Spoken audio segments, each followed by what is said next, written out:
In the frozen heart of the Himalayas, where mountains brush the edge of the sky and rivers roar through deep-cut valleys, China is attempting something no nation has dared before. A dam, not just any dam, but one so colossal, so impossibly ambitious, it threatens to rewrite the very geography of South Asia.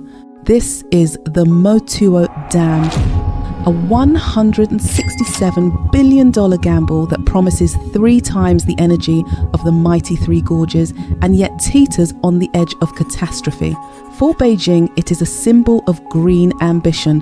For India and Bangladesh, it's a loaded weapon built into the landscape, one that could turn a river into a geopolitical fault line. And for the rest of the world, it may well be the most dangerous megastructure ever conceived.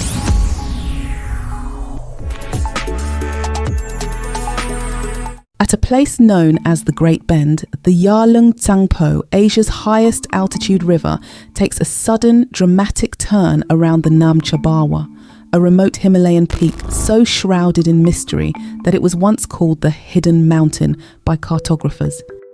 It's here, where the river plunges over 3,000 meters in elevation in just a few dozen kilometers, that the Chinese government has chosen to build the world's largest hydropower dam. The scale is staggering: 60 gigawatts of electricity, tripling the output of the Three Gorges Dam, all from a single tortured stretch of water. But nature does not give up her power so easily. This terrain is not just remote, it is fiercely resistant. The air is thin, the roads are few, and the mountain itself is known to shift and fracture under tectonic strain. Earthquakes rattle this region often, and landslides sweep across the narrow valleys without warning. Yet despite this, massive drills and machinery are already crawling into position, tunnelling beneath the Namcha Bawa to create a fortress of reinforced concrete, an audacious attempt to bend the forces of the earth to human will. The Himalayas are not just the tallest mountains in the world, they are also the youngest, and they are alive. Formed by the eternal collision between the Indian and Eurasian plates, this range is a living, moving entity. It creaks, it groans, and occasionally it explodes. Earthquakes are frequent here, some gentle tremors, others violent enough to flatten entire regions.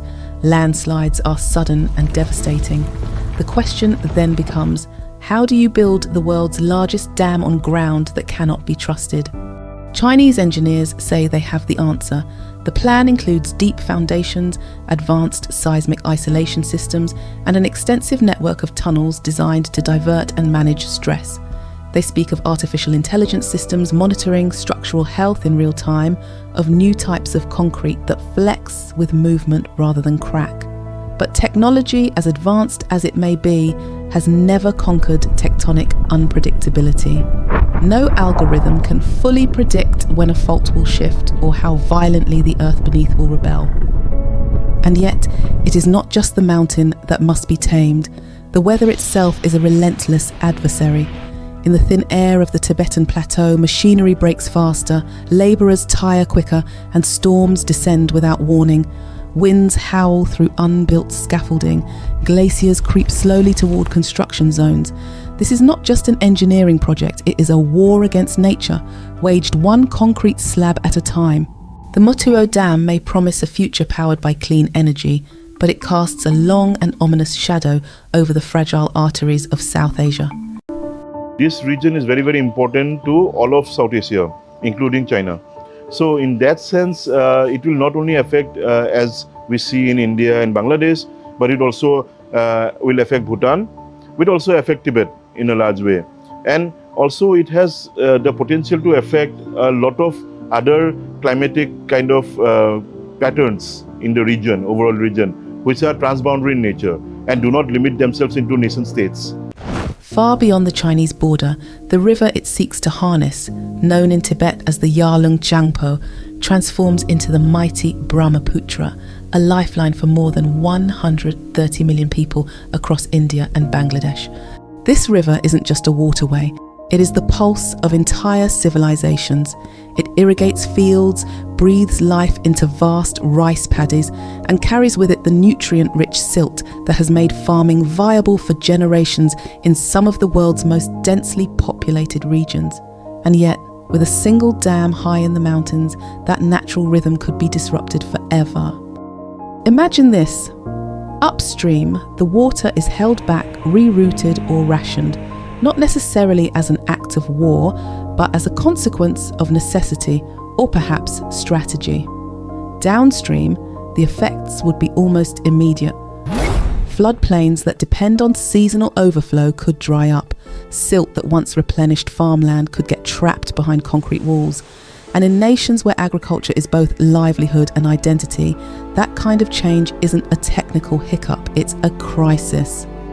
In India's northeastern states of Assam and Arunachal Pradesh, the Brahmaputra floods are both feared and welcomed. Each year the river overflows, depositing sediment that enriches the soil. Dangerous in excess, yes, but vital to food production. A dam like Motuo could interrupt this cycle. Too little water and the crops fail. Too much at the wrong time and entire towns could drown. And then there's Bangladesh, downstream, low-lying and already facing the wrath of rising seas. Here, even a subtle change in river behaviour spells disaster. Reduced water flow means less irrigation, dying fisheries and salt water creeping further inland as fresh water fails to push it back. For a country already battling the front lines of climate change, the Brahmaputra isn't just a river, it's a barrier holding chaos at bay. But the danger doesn't lie only in water levels. There's also the spectre of geopolitical manipulation, an upstream nation controlling a shared river with no binding treaty to stop it from turning off the tap. China, which holds the headwaters, is not part of any enforceable international agreement over transboundary rivers. This means the Motuo Dam could, intentionally or not, become a powerful political lever. Tensions between India and China are already simmering. Border skirmishes in the Himalayas, infrastructure races, and a deep-seated mistrust that no summit seems to resolve. Add water to the mix, a resource more valuable than oil in the coming decades, and you don't just have competition, you have a potential flashpoint. India has responded by announcing its own hydropower ambitions. A massive 10 gigawatt dam on the Siang River, a major tributary of the Brahmaputra, has been proposed. It's a move both defensive and symbolic, an attempt to assert control before China alters the equation upstream. But in this tit-for-tat of dam building, there's one constant loser, Bangladesh.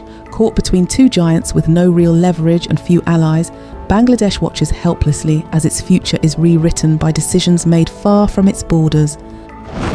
High in the Himalayas, beyond the roar of cities and the buzz of politics, the mountains have become more than just borders. They've become battlefields of ambition. Here, altitude is power, and whoever builds first, higher or bigger, doesn't just tame a river, they shape the future of an entire region, while Beijing paints the Motuo Dam as a gift to Tibet, a vehicle for development in one of China's poorest provinces.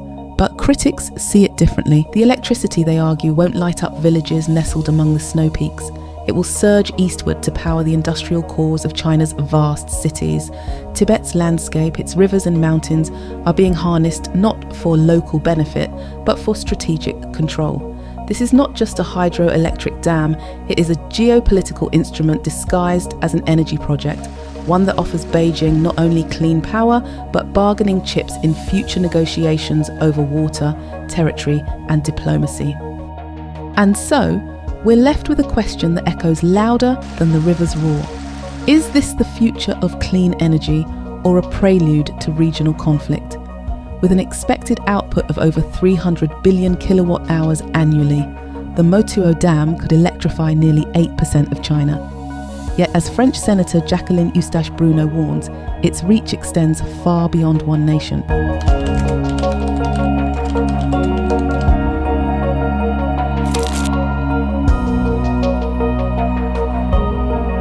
The very structure that might illuminate Chinese cities could cast shadows over the lives of 2 billion people across Asia. In the end, the Motuo Dam may be remembered as a wonder of engineering, or it may become a warning, a concrete monument to how ambition, unmoored from restraint, can unleash forces far more powerful than we can control. The Himalayan Dam may be the most ambitious engineering project ever attempted at such altitude, but beyond the turbines and tunnels lies a deeper truth. This isn't just a dam, It's a test of diplomacy, of restraint, of cooperation in a world growing increasingly divided. The waters of the Yarlung Changpo have flowed freely for millennia. Whether they continue to do so or become a weapon of modern power may shape the fate of 3 nations and perhaps the century itself.